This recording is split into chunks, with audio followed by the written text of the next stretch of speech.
Hello दोस्तों, कैसे हैं आप सभी। नमस्कार, मेरा नाम है प्रिंस कुमार और आप सभी का बहुत बहुत स्वागत करता हूं मैं अपने यूट्यूब चैनल सनबिन क्लासेस में। आज की इस क्लास में हम बिहार बोर्ड कक्षा 8 इतिहास को पढ़ने वाले हैं। आज इसका चैप्टर 1 को पढ़ेंगे और पार्ट 1 है इसका, तो इसीलिए आप लोग इस क्लास में जुड़ जाए, अपने दोस्तों के पास ज़्यादा से ज़्यादा शेयर कर दें। पहले आप सभी दोस्तों को बता देना चाहते हैं, हमारे यूट्यूब चैनल पर संघर्ष बैच लॉन्च हो चुका है, जिसका फी मात्र 0 रुपया है। इसमें आपको live class, test series, video class, PDF notes और डाउट क्लास ली जाएगी, वो भी बिल्कुल फ्री में। अगर आप सभी को नोट्स चाहिए तो स्क्रीन पर शो हो रहे नंबर पर कॉल करें और आपको नोट्स बिल्कुल फ्री में दी जाएगी।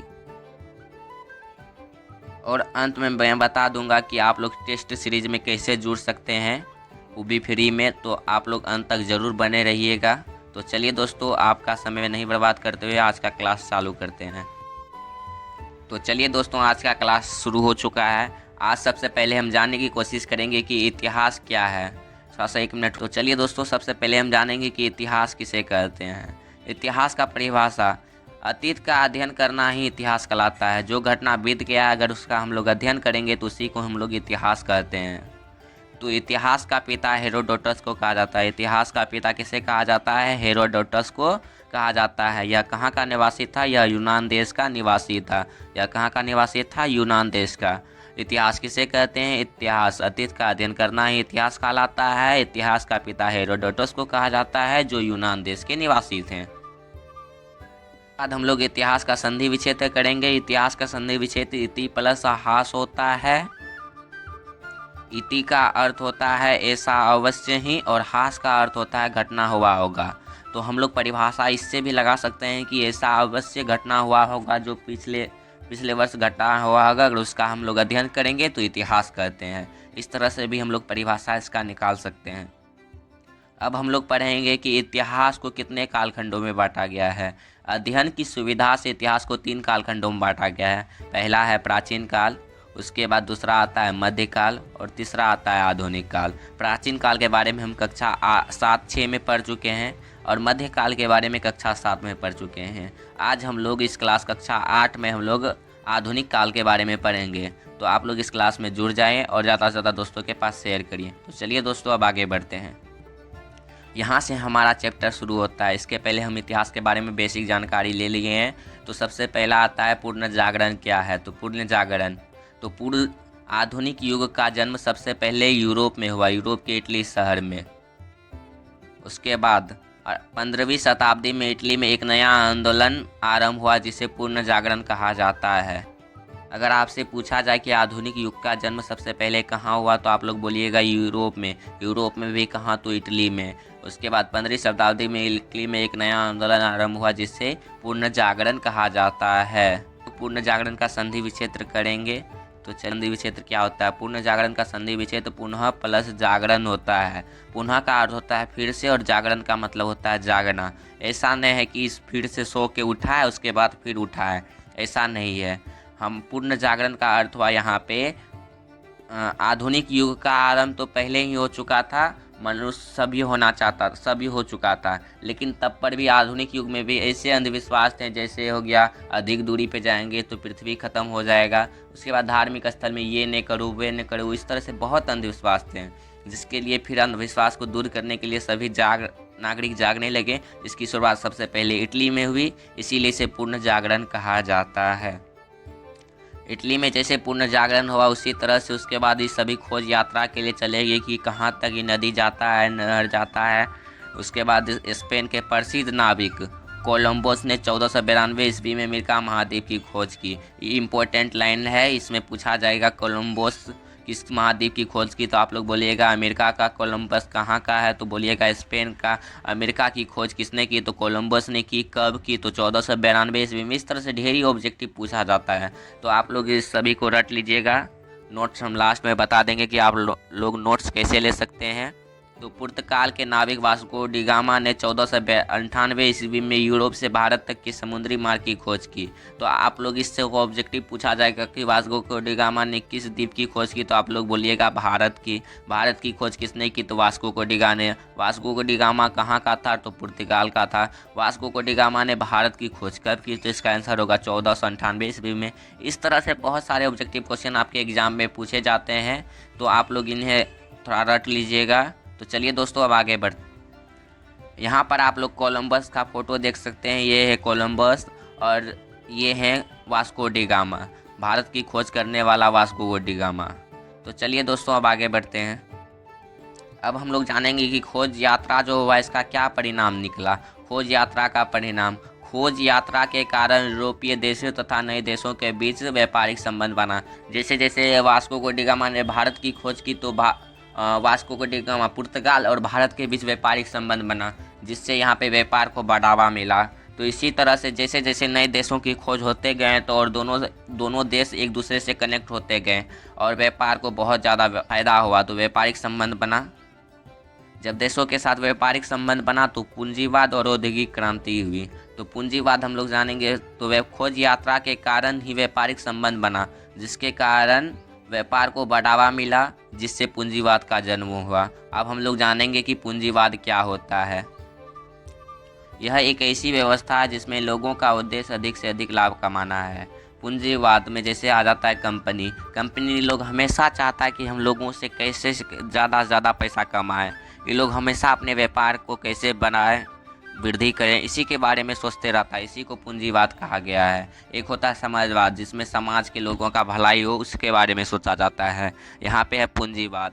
पूंजीवाद एक ऐसी व्यवस्था है जिसमें लोगों का उद्देश्य अधिक से अधिक लाभ कमाना होता है। इसमें कंपनी आ जाता है। कंपनी के तौर पे हम लोग ले लेंगे मुकेश अंबानी का कंपनी, जियो कंपनी हो गया, एयरटेल कंपनी होगा। ये हमेशा चाहेगा कि नागरिक से हम कैसे ज़्यादा से ज़्यादा लाभ कमाएं। उसके बाद जितने भी कार कंपनी हो गए, शैम्पू कंपनी हो गए, बिस्किट कंपनी हो गई, इस समय हमेशा जो है ना अपने पूंजी को बढ़ावा देने के बारे में सोचते रहते हैं। अब आता है औद्योगिक क्रांति। औद्योगिक क्रांति का सर्वप्रथम इंग्लैंड में है। तो आपसे ऑब्जेक्टिव में पूछा जाएगा कि औद्योगिक क्रांति सर्वप्रथम कहाँ पे हुआ, तो आप लोग बोलिएगा इंग्लैंड में। इस क्रांति के फलस्वरूप मशीनों की मदद से वस्तुओं के उत्पादन में वृद्धि हुई। जैसे वहाँ पे औद्योगिक क्रांति हुई, औद्योगिक क्रांति का मतलब होता है मशीनों से वस्तु को तैयार करना। तो सबसे पहले मशीनों का आविष्कार हुआ, धीरे धीरे मशीनों का तादाद बढ़ा और मशीनों के कारण वहाँ पे जो है ना जितना भी वस्तु का निर्माण होता था वो हाथ से छोड़ के अब लोग मशीनों से करने लगे। इसी को औद्योगिक क्रांति कहा जाता है। अब आता है उपनिवेशवाद एवं साम्राज्यवाद क्या है। औद्योगिक क्रांति के कारण वस्तुओं के उत्पादन में वृद्धि हुई, जिसे बेचने के लिए बाजार की आवश्यकता पड़ने लगी तथा वस्तुओं को तैयार करने के लिए कच्चा माल की आवश्यकता हुई। जैसे जैसे वहाँ पर औद्योगिक क्रांति हुई तो औद्योगिक क्रांति के कारण वहाँ पे वस्तु का उत्पादन में वृद्धि हो गया, जहाँ से वहाँ पे बाजार में वस्तु अधिक हो गया। और उसके बाद वस्तुओं को निर्माण करने में जो कच्चा माल आता है तो उसके भी ज़रूरी पड़ गए। तो कच्चा माल में जैसे हम ले लेंगे, ईंटा बनाने में मिट्टी का ज़रूरी पड़ता है, बिस्कुट बनाने में हमें मैदा का ज़रूरी पड़ता है, चीनी का ज़रूरी पड़ता है, इस दूध का ज़रूरी पड़ता है। ये सब कच्चा माल हो गया। तो चलिए दोस्तों अब आगे बढ़ते हैं। इन्हीं दो कारणों से एक देश ने दूसरे देश पर कब्जा करना शुरू कर दिया। ये दो कारण कौन कौन से हैं, तो आप लोगों के यहाँ पे हम बता दिए हैं कि पहला कारण है वस्तुओं के उत्पादन में वृद्धि। वस्तुओं के उत्पादन में वृद्धि हुई, जिससे बाजार की आवश्यकता पड़ी, पहला कारण है। दूसरा कारण है कच्चा माल की आवश्यकता। यही दो कारण से उपनिवेशवाद का जन्म हुआ। तो चलिए दोस्तों अब पढ़ते हैं। इन्हीं दो कारणों से एक देश ने दूसरे देश पर कब्जा करना शुरू कर दिया, जिसे उपनिवेशवाद कहते हैं।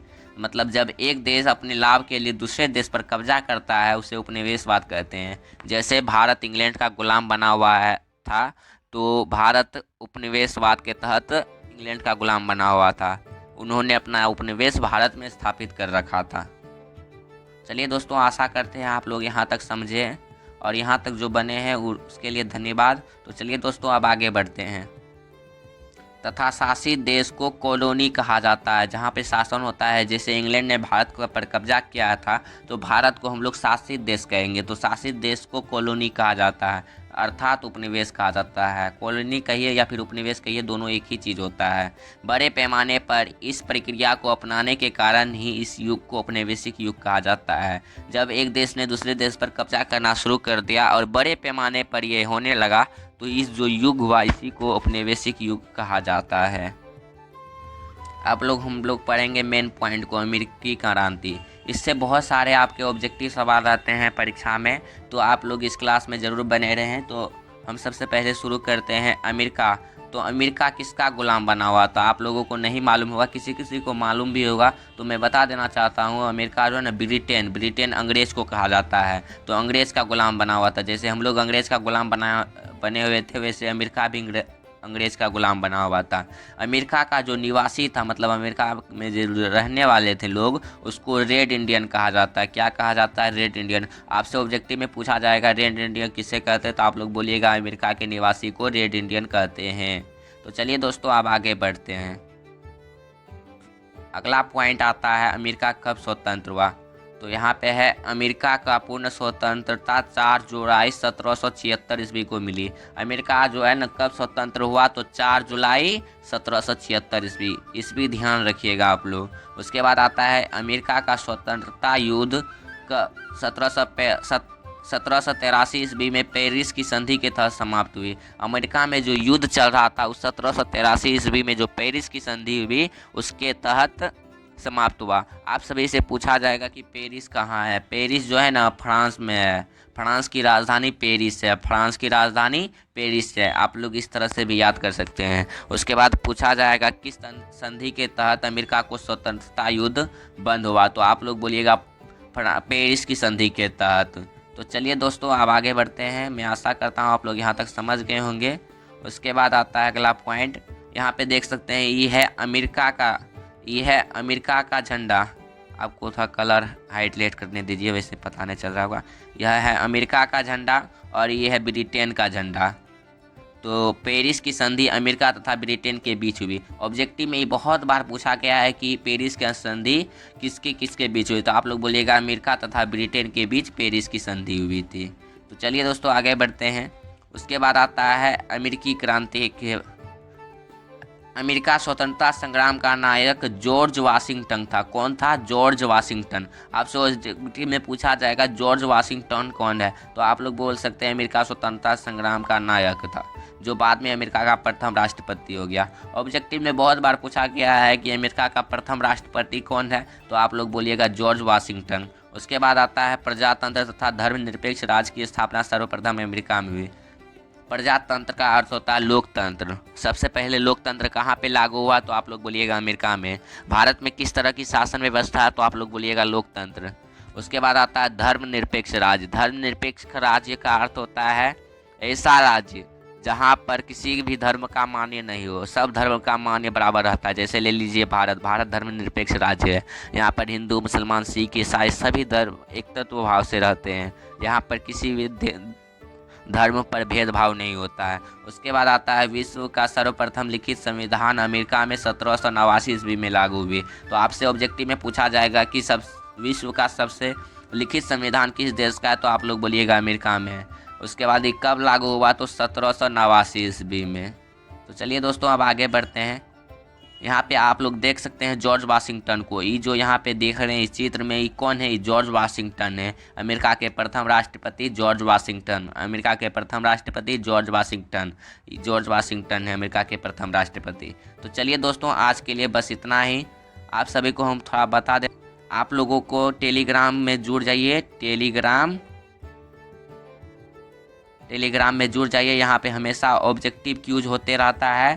तथा आप लोग व्हाट्सएप ग्रुप में जुड़ जाइए, व्हाट्सएप चैनल का लिंक हम नीचे में डिस्क्रिप्शन में दे देंगे। आप लोग वहां से जुड़ जाइएगा। ये दोनों में आप लोग जुड़ ही जाइएगा और यूट्यूब चैनल को सब्सक्राइब करके रख लीजिएगा। और वीडियो को लाइक ना करें कोई दिक्कत नहीं है, लेकिन ये दोनों काम की भलाई के लिए है, आप लोगों के लिए है, इसीलिए आप लोग जुड़ जाइए। आप लोगों को रोजाना सनविन क्लासेस पर वीडियो क्लास मिलेगा। आज इसका पार्ट 1 है, कल सुबह आपको पार्ट 2 मिल जाएगा। तो आप लोग इसमें जुड़ जाइएगा। तो बस धन्यवाद, आज के लिए बस इतना ही।